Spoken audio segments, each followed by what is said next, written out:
All right, here we are, guys. It starts. Feedback for Madden 21. And like I said, most of my feedback will be for Madden 21 Next Level. And I will explain to you why here in just a moment.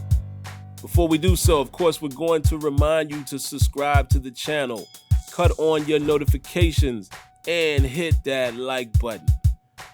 So here it is, guys. We're going to watch the play here in regular speed, and then we'll go look at it, position by position, or at least, side of the field by side of the field. We'll start on the right side.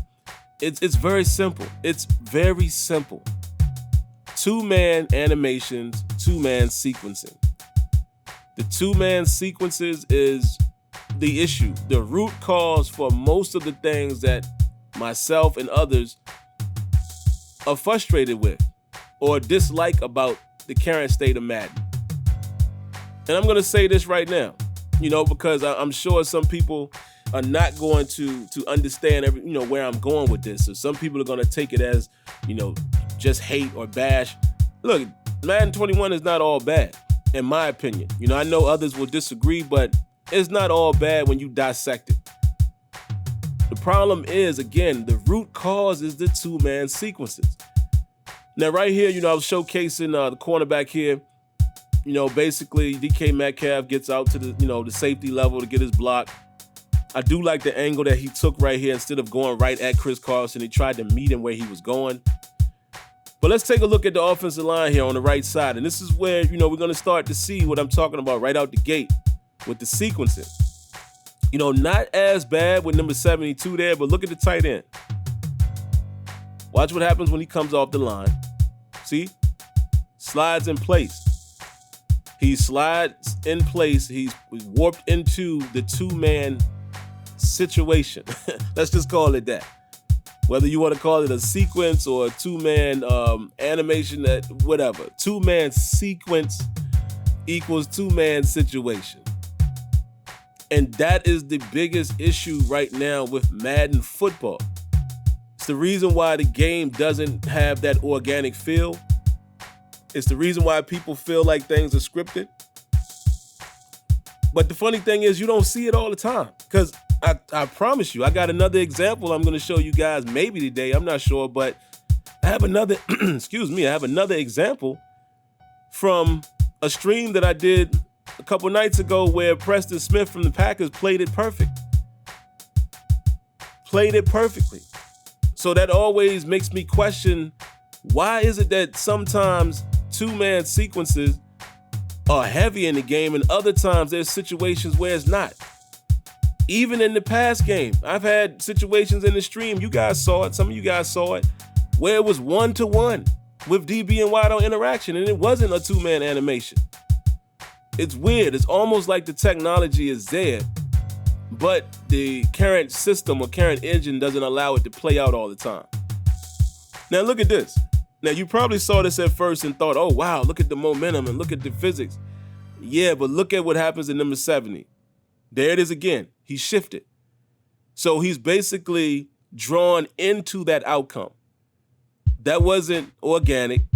That wasn't just Calais Campbell overpowering him. He was drawn into that animation to make it play out. You're going to see it here again as well. Look at that. See where it started? Look at Lockett. Look at Humphrey. Boom. Right there. Insert two-man sequence.